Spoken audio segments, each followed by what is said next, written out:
Welcome to Mission City Church. We're so glad that you're joining us online today. My name is Russell and I'm the lead pastor here. We are a community that makes Jesus known. On the screen right now there's a QR code.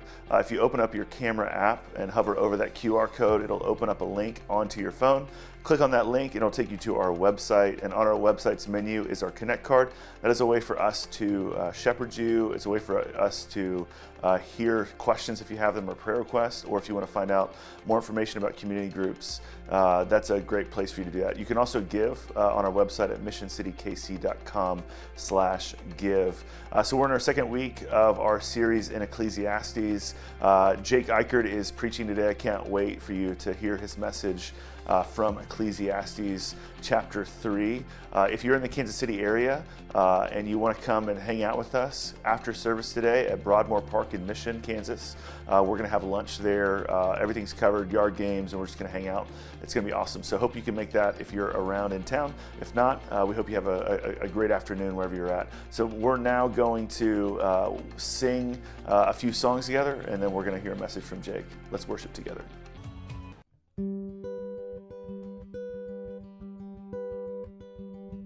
Let praise be a weapon that silences the enemy.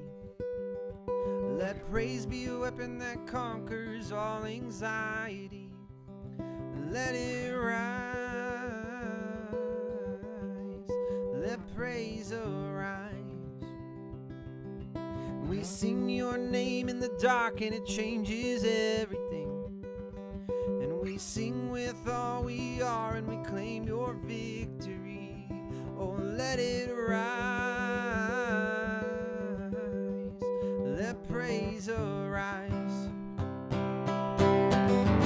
We'll see you break down every wall, and we'll watch the giants fall, for fear cannot survive when we praise you.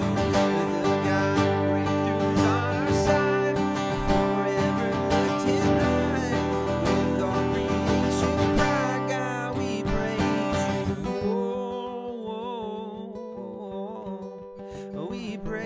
you,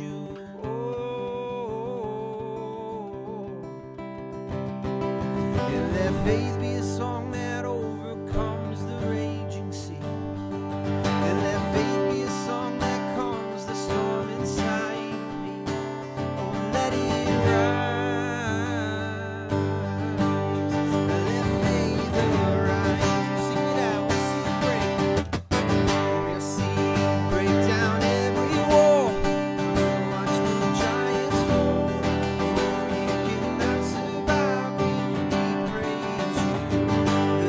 We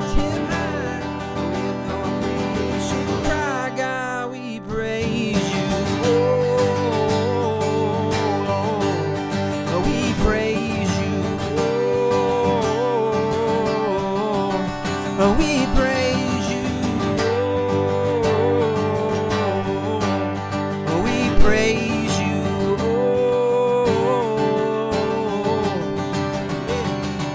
because this is what living looks like, and this is what freedom feels like, and this is what heaven sounds like. We praise you, we praise you, and this is what living looks like, and this is what freedom feels like, and this is what heaven sounds like. We praise you, and this is what living looks like, this is what freedom feels like, and this is what heaven sounds like. We praise you, and this is what living looks like, and this is what freedom feels like, and this is what heaven sounds like.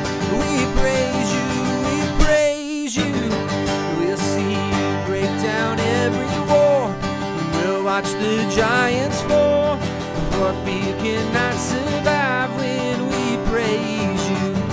The God of breakthroughs on our side, forever lift him high, with all creation cry, God, we'll see you break down.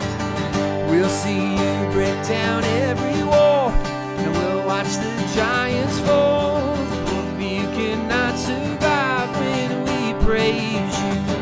The God of breakthroughs on our side, forever lift him high, with creation cry, God, we praise you.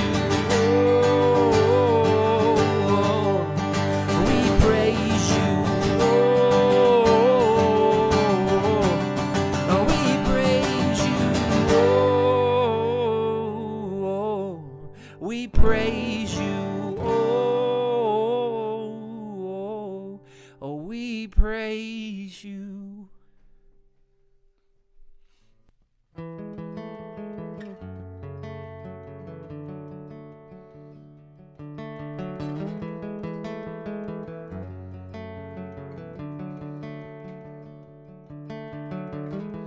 And I am holding on to faith, 'cause I know you'll make a way. And I don't always understand, and I don't always get to see, but I will believe it.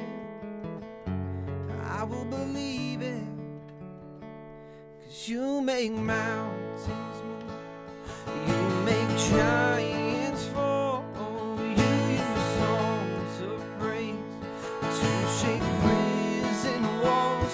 And I will speak to my fear, yes, I will preach to my doubt, that you were faithful then, and you'll be faithful now.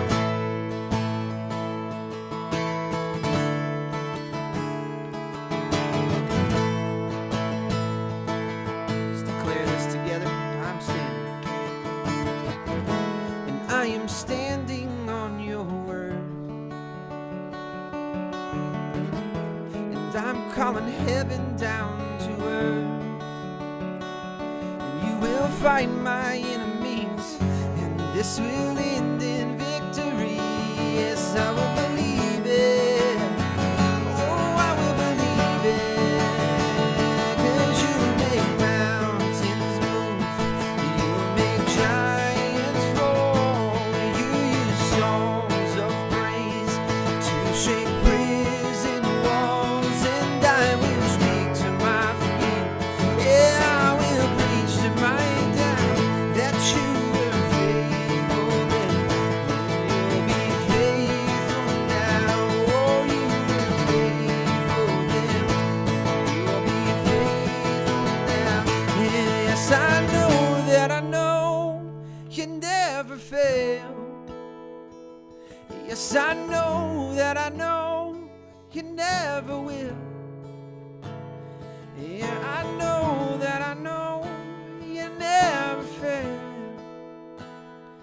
Yes, I know that I know you never will.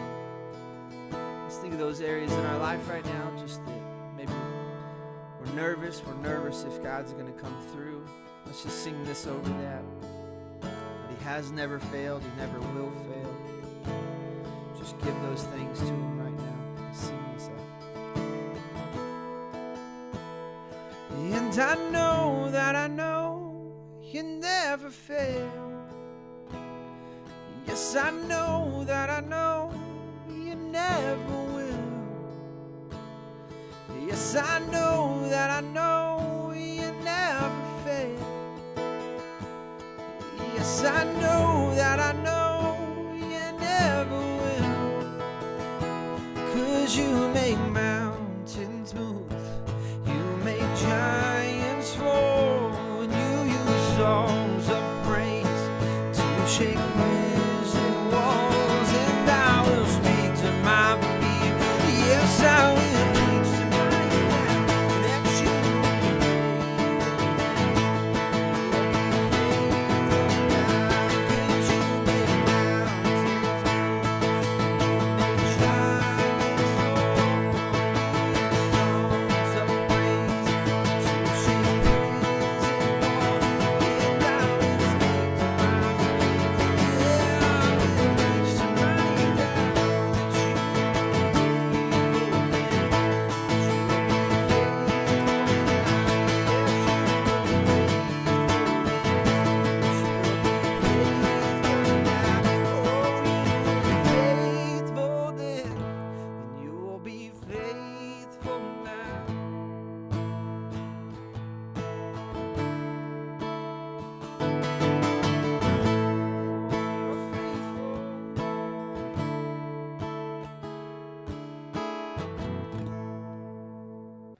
Well, what's up, Mission City Church? Glad that you're joining us. I am so excited to bring this message to you. Week 2, or message 2 of our Ecclesiastes series. It's going to be awesome. I'm so excited. Again, so if you don't know, my name is Jake. I help lead the community groups here at Mission City Church and part of the discipleship and leadership team. And just thrilled, again, that you're joining us for this message and just to be able to share what God has put on my heart and shown me as I've been prepping to give you kind of some insight into Ecclesiastes chapter 3. So if you have a Bible with you or something, we're not going to get there for a little bit, but if you want to just be prepared, get that open, feel free to do so. Again, it's Ecclesiastes chapter 3.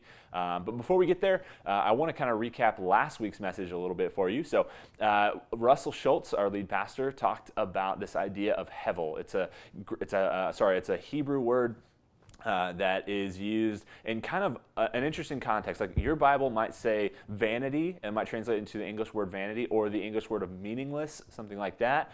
But really, if we do a more direct translation, it's really about like smoke or vapor. It's something that's fleeting, that we can't grasp onto, that life or the things of life just in general are difficult or impossible to hold on to, or that they're just fleeting. Like it's in other places you'll see that Ecclesiastes talks about chasing after the wind. It's like you never quite get there, you never quite arrive, but there's always something out in front of you that you're running towards. And that's kind of the story of life from the author of Ecclesiastes' perspective, which seems a little bit like a downer. But for me, this book's been very transformational.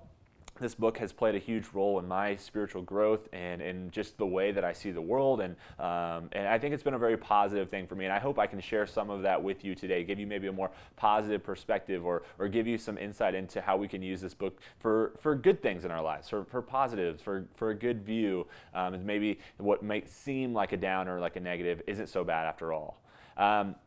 So that's week 1. That's kind of a recap. I highly encourage you to go back, because it just kind of makes a lot of sense of what Ecclesiastes is and the book of Ecclesiastes as you're going through.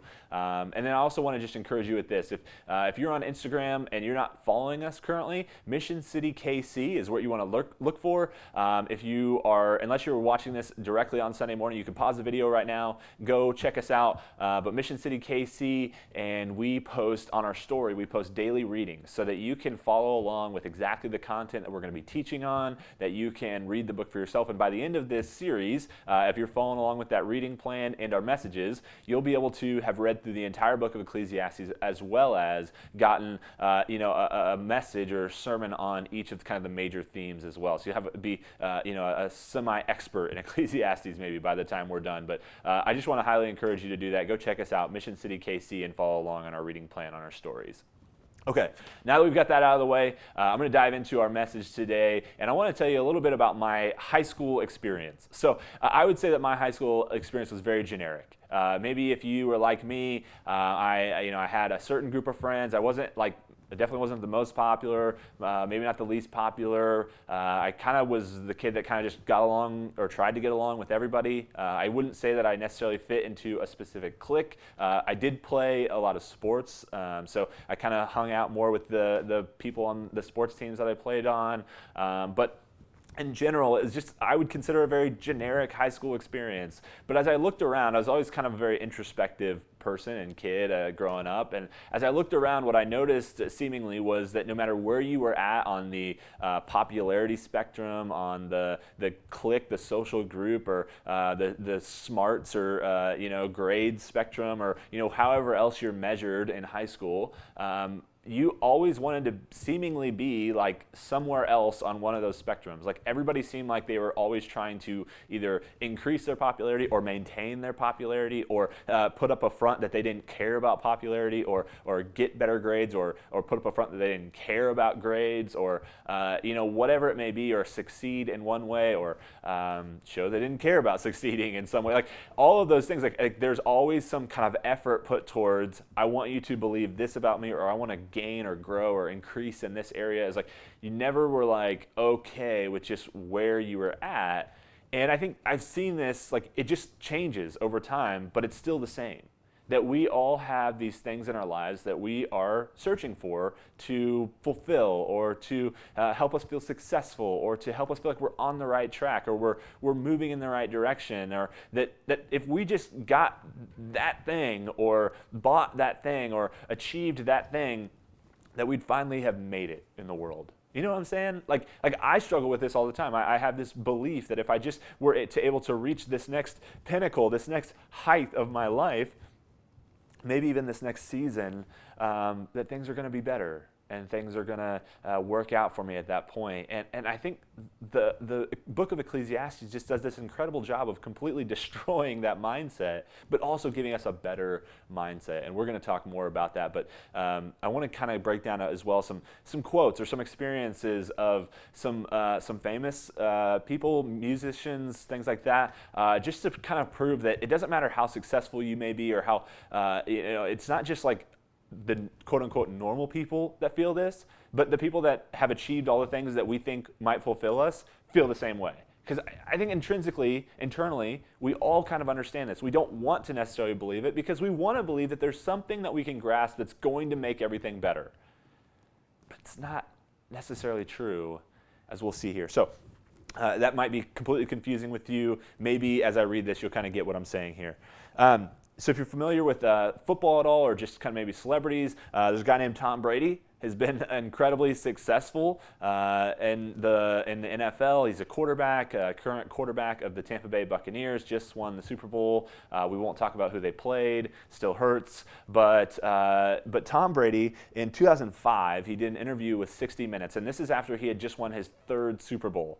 And this is what he had to say. So keep in mind, 3 Super Bowls, like there's just a small handful of players in the history of the NFL that have ever won 3 Super Bowls. He had done it early in his career, and he's like, what is next? So check this out. Why do I have 3 Super Bowl rings and still think there's something greater out there for me? I reached my goal, my dream, my life. I think, God, there's got to be more than this. And then when asked what the answer to the more than this is, he responded, I wish I knew. This is Tom Brady after his 3rd Super Bowl ring. You'd think this guy has it all. Like, he's married a supermodel. He's, like won 3 Super Bowls. He's like all these things. And I'm not saying that any of those things are actually better than like what we experience. I'm just saying like maybe in the culture that we live in today, like he'd be seen as very successful, right? And yet, he's going, there's got to be more than this. Like, he's still left feeling empty. How about this? In 2005 as well, there was a song that came out in the United States, top 5 charts in the United States, in New Zealand, and in Norway.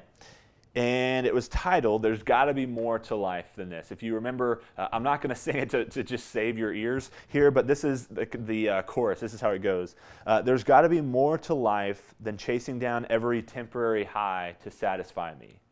Like, there's got to be more to life. And this is someone who, like, this song blew up. And I'm guessing it blew up because a lot of people out there could relate to that. It's got over 22 million listens on Spotify currently, which is a song that come out before Spotify was even around. You know, that's pretty good. And just a lot of people can relate to that message, I think. How about this? Steve Jobs, if you're familiar with him, and Apple. For most of my life, I've felt there must be more to our existence than meets the eye.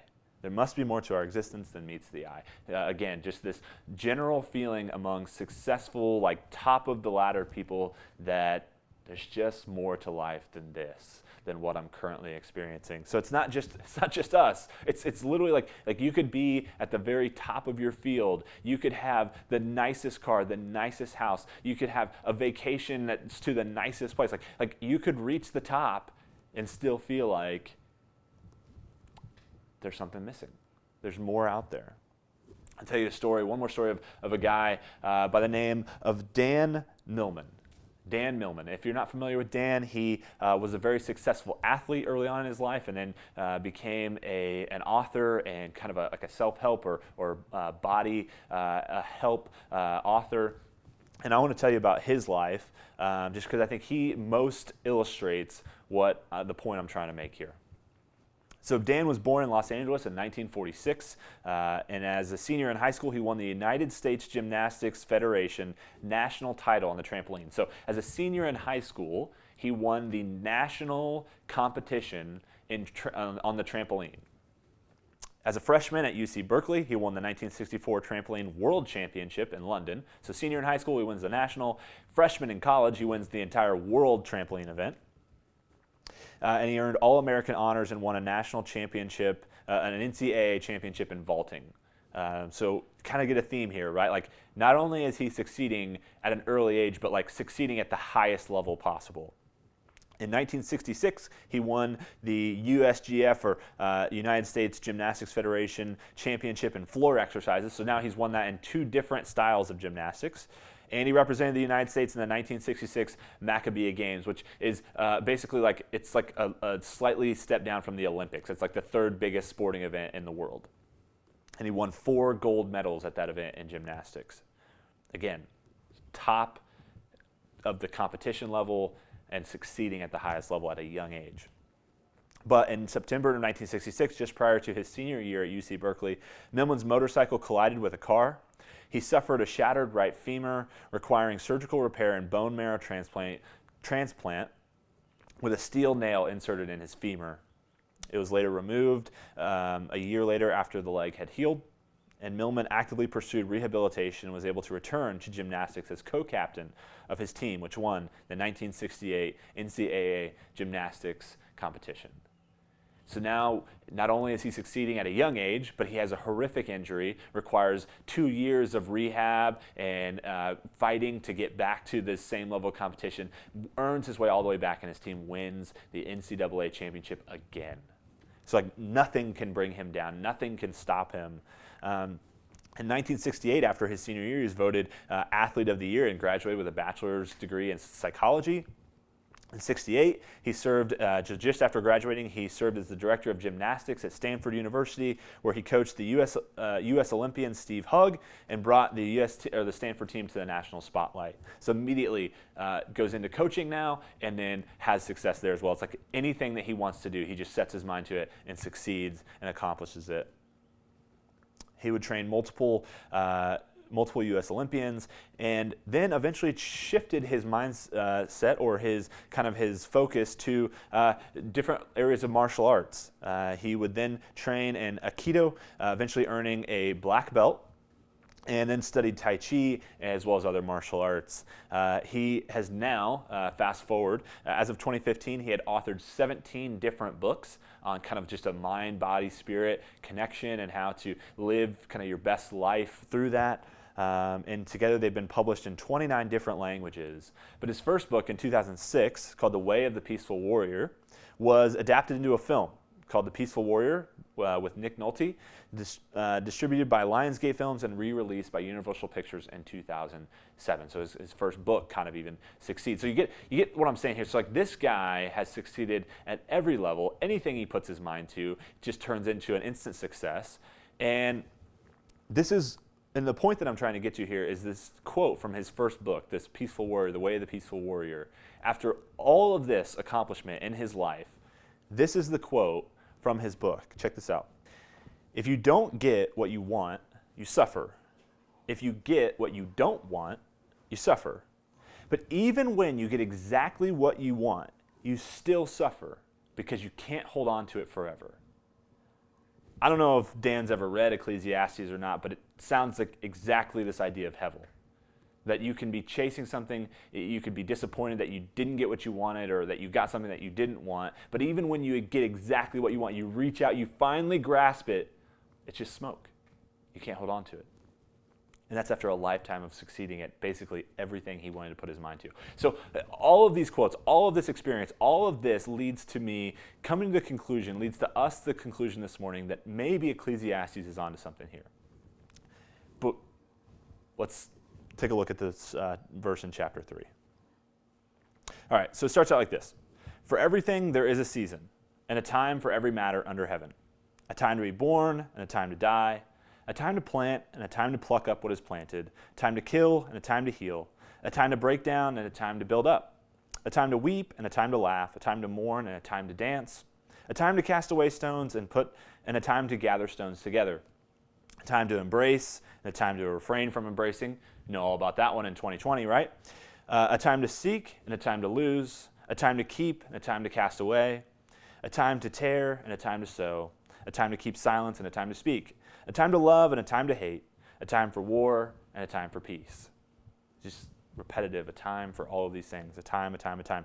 Now I'm going to read this one more time, and I want you to do this, just a quick exercise with me. As I read through like 3, 4 more of these or kind of go back over them, repeat them, I want you to think in your mind, is this a good thing or a bad thing? Is it a good thing or a bad thing? Okay. So listen to this. So there is a time to be born and a time to die. There's a time to kill, a time to heal, a time to break down, a time to build up. Keep one more here. There's a time to weep and a time to laugh. Now, I would say for probably most, if not all of us, as I was reading those, there was one that certainly seemed better than the other. But I want to kind of challenge that for a second, because what the author is doing here by repeating this a time to, a time to, a time to, it's a poetic kind of a strategy that he's using here. What he's basically doing is putting everything on the same playing field. So if there's a time for this, then there's also an equal and opposite time for this. What he's saying is not necessarily that there's a good time and a bad time, but that there's just a time. That's just what it is. And all of this is equal. Now, I know that's definitely different than the way we typically think about things. I would always prefer, it seems, to laugh than to cry, right? But that's not the point of what he's trying to say here. He's using this kind of poetic framing to show us that there's actually, it's all equal, and it's actually just what we've been given. Now, I could put this in some other words for us here. Let me try a few different ones. We could be healthy or sick. There definitely seems like a good and a bad of that. Happy or sad, good and bad of that. Winning or losing, it's all equal, and it's all been given by God. It's our human experience is the point that he's trying to make here. If we could put this into some more 2020 Kansas City suburb language, it might sound more like this. There's a time to be promoted and a time to be passed over. There's a time to drive a nicer car and a time to reach 300,000 miles on your current beater, right? Like there's a time to buy the bigger house and a time to live in the only studio apartment you could afford. And there's a time to eat at Joe's KC and a time for Arthur Bryant's. Okay, sorry, if you love Arthur Bryant's, I'm sorry, that's just a joke. But maybe it's like there's a time for the steakhouse and a time for McDonald's, right? Like there's a time for each of these things, and the point that I'm trying to make in these more like maybe terms that we might use today is just again to point out the fact that one of these in our culture definitely has a better connotation to it. It's got a better thought that comes to mind, but it's really not. It's really not. The point is that these are all equal and that it's what's been given to us by God. This is our portion. This is our lot, as Ecclesiastes will say.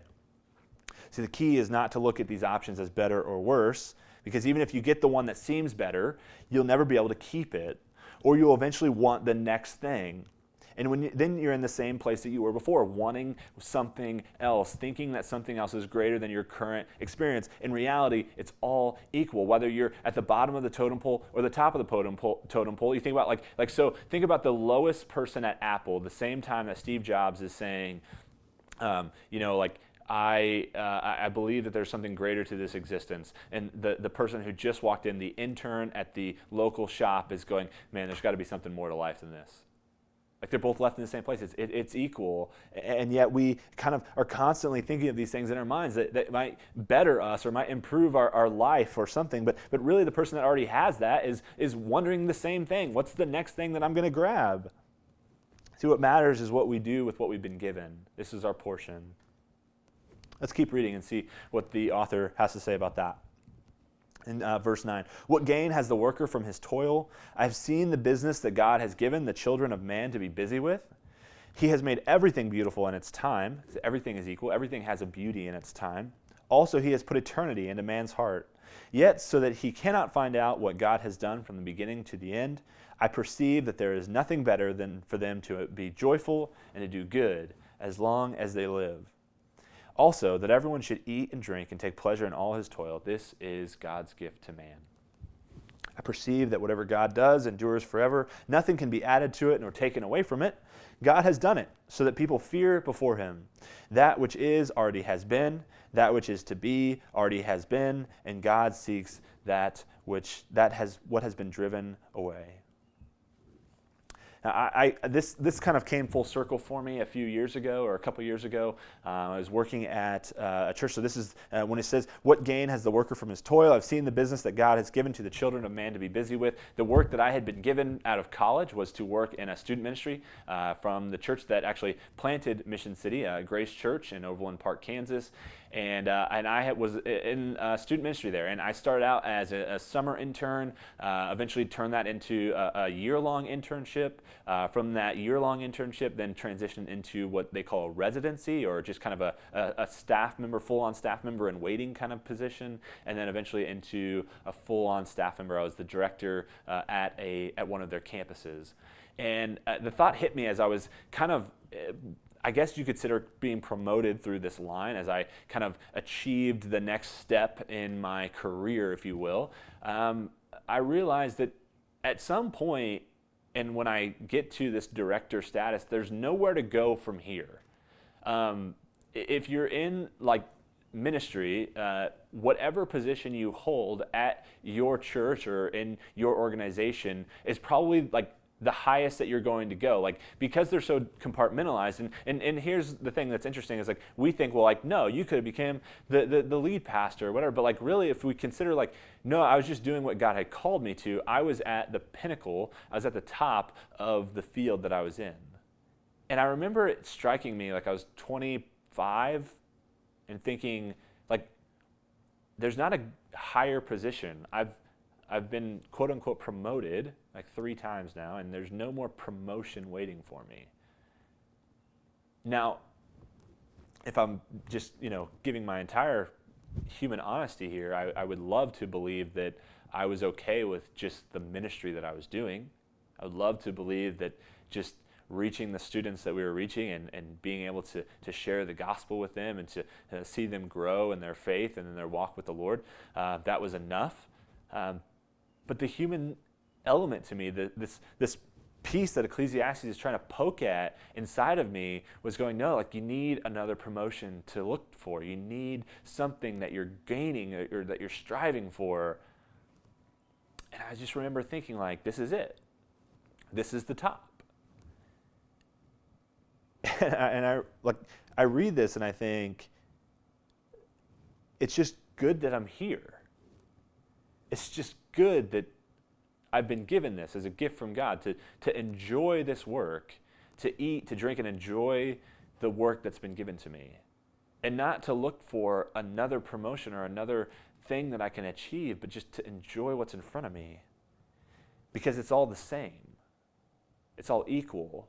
Whether you're the campus pastor or the student pastor or the intern, it's all the same. It's what's God's given to you, whether you're, again, just the intern at the local shop or you're head of this, like the CEO of the corporation. It's the same. We're all just given what we've been given. And this is the wisdom that we find in Ecclesiastes, that the things that you're searching for, the things that you're striving for, they're going to disappear right out of your hand as soon as you grab them. So just enjoy what you've got in front of you. The only thing that endures forever is what God does. Let's go back to verse 14. I perceive that whatever God does endures forever. Nothing can be added nor taken away from it. So like everything that we do, in contrast, is temporary. But everything that God does is eternal. Everything that we do has already been done. Only God can do new things. So I want to look at this through the lens of technology for a second. See, technology, there's this quote that I heard that I'm fascinated by, that technology is just an extension of what humans can already do. Like, think about that for a second. So you've got your phone, maybe you're watching this on right now, or and maybe it's in your pocket as you're watching this on your TV or laptop or however, tablet. And your phone, if you call somebody, for example, it may seem like a new thing to be able to talk through a microphone and then for them to listen. But in reality, you've always had, as a human, unless you have an eyesight or a vision or speaking or a deafness impairment, you're able to talk and to listen. Humanity, just throughout history, has been able to talk and to listen without phones. We can talk face to face with each other without technology. That's, FaceTiming, the original FaceTiming, right? I can keep a calendar or my schedule of events without technology, without my phone, but it helps. It's just an extension of what I can already do. I can play games. I can write things down. I can, whatever it may be. Like this technology that we have, it's just an extension of what as humans we could already do. It just makes things faster and a little more global, maybe. But people were social before social media. You realize that, right? So let's think about social media for a second here in the light of this vanity or meaningless or smoke that we're trying to grasp. Social media is just another way for us to try to measure what's under the sun. You'll see that phrase pop up over and over in Ecclesiastes. I've seen what's under the sun. It's vanity, or I've seen what's under the sun. It's this or that. It's just another measure of what we have around us. Social media is, but I can think the wisdom of Ecclesiastes might say something like this. If it was today, if this teacher, this preacher who's giving these ideas, if they were here today, what they might say is, there's a time for your filter to make your skin look perfect, and there's a time for #NoFilter. Right? There's a time to post about your vacation and a time to see someone else's post about vacation. You're probably at work. There's a time to post a picture of your dinner and a time to just eat it. But in the end, it's all equal. It's all equal because it's your experience. It's what you've been given to experience. It's your life that you've been given. So what you're currently experiencing is God's gift to you. It's your life. It's your human existence. And now that we've kind of broken all of this down, you're probably in some place of like, well, that just kind of leaves everything as bland. Like, what's the benefit of knowing this? If these things that I think that I can grasp that will better my life actually don't, then am I just left with meh my whole life? I don't think so. Here's the good news. If you've been sticking with us this long, I owe you some kind of good news here, and I appreciate you. But here's the good news as I wrap this up, and this is what I want you to take away. This is the key to understanding and unlocking the mystery of Ecclesiastes and the greatness of it, is that it's the most freeing, possibly the most freeing message you'll ever hear. That none of these things are going to add more to your life, that it's what you've been given that's the key. This is the most freeing message that you could hear because it frees you from the stress and anxiety of needing that promotion, of needing that degree, of needing that new car, that new house, of needing to be able to portray yourself as a certain way on Instagram or portray your family a certain way or get this best image of you out there for people to believe something about you. It's literally what you already have is the best thing that you can have. It's what God's given you. It's your gift in life. It's your existence. And it might not always feel like a gift. Remember when we talk about the difference of like weeping or laughing, weeping doesn't always feel like a gift, but it's the human experience. It is the gift. And so he says, it's equal to cry and to laugh because you're experiencing humanity. It's human life. It's God's gift to you. It's your existence. It's all equal. So stop and breathe. Take it in. It's okay. You are where you're supposed to be. This is being human. This is life. And so live your life and look for a way to join God in His work because that's the work that's eternal. That's the stuff that really matters. That's the thing that's going to possibly give you that fulfillment that you're looking for. I'd say the most life-changing part about this is that, one, it's freed me from the anxiety and stress of needing to achieve or needing to get that next thing, but it's also given me a purpose that actually fulfills me. One of the reasons, or basically the main draw that brought me into a life in Christ is that I just realized one day that I'm broken and I'm empty. And I remember laying in my bed one night and just thinking there's got to be more to life than this, just as all of these other people have and just as you probably have at some point in your life. And thinking to myself, God, if you're the thing that's going to finally fulfill this, if you're the thing that's finally going to give me meaning, then I surrender my life to you. And for the last 10 years since that moment, that's what I've been doing. And I found far more fulfillment and joy and peace, understanding that what God's given to me is the gift that He's given me, and the only eternal, meaningful thing that I can do is give my worship and praise back to Him and look for ways to serve people the way He's commanded us to in Scripture, and to enjoy the life that He's put before me, as His Word says in Ecclesiastes. So I just want to encourage you to come along with me. We are sharing this human experience together. We might not always see the good things and the bad things, or the things that we perceive as good and bad, as equal, but it's your human existence. It's your human experience. God has great things for you. God has a life laid out for you. But if we're always looking to the things that we don't have, we're going to miss it, what's going on right in front of us. And we'll talk more next week about how to really enjoy what's in front of you, to be present and to enjoy what we've been given. We love you guys. I'm going to pray for us, and then we're going to continue in our time of worship with another song or two.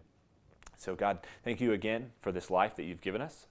Pray that this message would be impactful in a way that would reach the hearts and lives of everyone listening. God, that you would reveal your truth to them. Lord, that they would not see this message as a downer, but they would see it as freedom. God, freedom from all the things that we're trying so hard to accomplish that are in the end just going to bring us back to a place of needing more. But God, ultimately, it's the life that you've given us, and it's the work that you've put in front of us. And we are to enjoy that, and we are to understand that this is life and this is the human experience, and pray that you give us freedom in that, and peace and joy. And we love you. It's in Jesus' name I pray. Amen.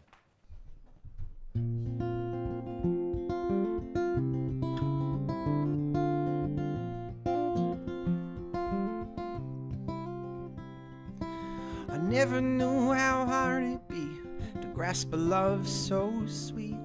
My pride makes it hard to believe. If at the end of the day I look more at what I complete than all that you've done for me. 'Cause it's your love, love, love, love. All that matters is your love, is your love. It's your love, love, love, love. All that matters is your love.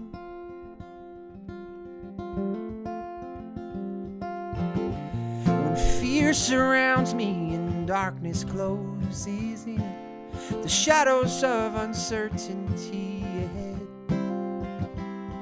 Oh, my heart like the fog, but your love like the wind brings color to my life again. Oh, it's your love, love, love, love. All that matters is your love, is your love. It's your love, love, love, love.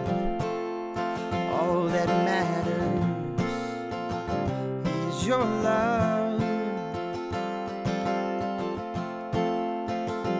'Cause when I look into your eyes, all my walls come tumbling down.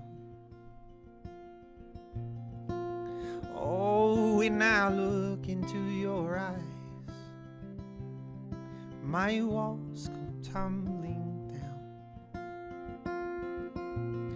Oh, when I look into your eyes, my walls come tumbling down. Oh, 'cause when I look into your eyes, oh, I feel your peace around. It's all around. Yeah, it's your love, love, love, love. Oh, all that matters is your love, is your love. It's your love, love, love, love. Oh, all that matters is your love.